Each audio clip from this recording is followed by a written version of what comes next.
Hi guys, thanks for tuning into this Scan Tool Network video. In this video it's a short demonstration of the iCarsoft EU Pro Kit. We're in a mini Countryman right now, but the tool does work on a wide range of vehicles. We have a check engine light on this vehicle, and we're going to diagnose and reset that with this tool. Now I'm going to put the links to this kit in the description below this video. But it's very important that you use the links in the description below this video because it will take you to a genuine and official product. Unfortunately there are fakes and clones on the market and they can do you damage to your vehicle. So use the links in the description and it will take you to a genuine product. First thing I'm going to do is get rid of this quite annoying beep. Well, I find it quite annoying. Each to their own, I guess. Buzzer off.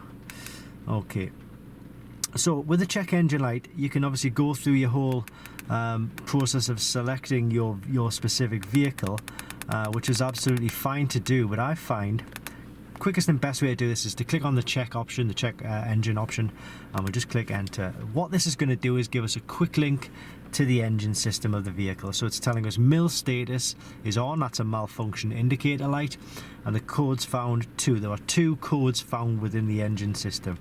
So we click on to read codes and it's going to give us a fault code P0103. The description is mass or volume airflow sensor A circuit high. So that's one of two. If we click on the second one, we notice the code is the same, the information is the same, but this time it says pending, and this time it says says stored. So it's nothing to worry about, but it can say pending or stored there. But in any case, it's telling us that the mass airflow sensor, or the MAF, is faulty on this vehicle. So it has been replaced. We put a new one in, and what we need to do now is just click on the erase code option, and that will allow us to get rid of the check engine light.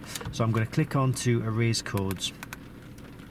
Emission related diagnostic information will be erased. Are you sure to continue? I'm going to click enter, and now it's telling us make sure ignition on with engine off. Press enter button to continue. So in this vehicle it's like a push start button, so if you see down on the left hand side here, I'm going to turn the engine off, turn it off, and then put the ignition back on to where all of the warning lights will come back on, and we'll click enter. So it's talking to vehicle. Emission related diagnostic information has been erased, but we can see the check engine light is still on. All you really need to do here is just start the engine, so I'm going to do that now, and then hopefully we should see the check engine light turn off, and we have done. So that's all thanks to the iCarsoft EU Pro there, and as I say, it's a really good kit. It works on European manufacturers for all of the main systems, you know, engines, airbags, ABS, transmissions, you name, service resets, you name it. But I am going to put the link to this kit in the description. Make sure you follow those links because that will take you to the genuine product. Thanks for watching, and I hope this helps.